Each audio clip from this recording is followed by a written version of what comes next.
জানেন কি, এক বর্ষার রাতে নদীর বুকে ভেসে এসেছিল এমন এক মূর্তি যা আজও গ্রামের মানুষের কাছে এক অলৌকিক রহস্য।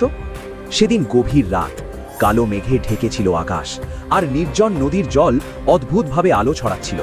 হঠাৎ গ্রামের কয়েকজন মানুষ দূর থেকে দেখল নদীর মাঝখানে যেন এক রহস্যময় আলো জ্বলছে। ভয়ে কেউ কাছে যেতে সাহস পেল না, সবাই দূর থেকেই সেই অদ্ভুত দৃশ্যের দিকে তাকিয়ে রইল। সারা রাত ধরে সেই আলো নদীর জলে ভেসে রইল, যেন কোনো গোপন বার্তা নিয়ে এসেছে। ভোরের আলো ফুটতেই কয়েকজন সাহসী জেলে নদীর দিকে এগিয়ে গেল। নদীর মাঝখানে পৌঁছে তারা দেখতে পেল একটি কাঠের বড় বাক্স জলের ওপর ভেসে আছে।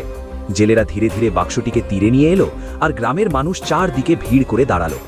সবার সামনে যখন বাক্সটি খোলা হলো, ভেতরে ছিল এক অপূর্ব সুন্দর কৃষ্ণ মূর্তি।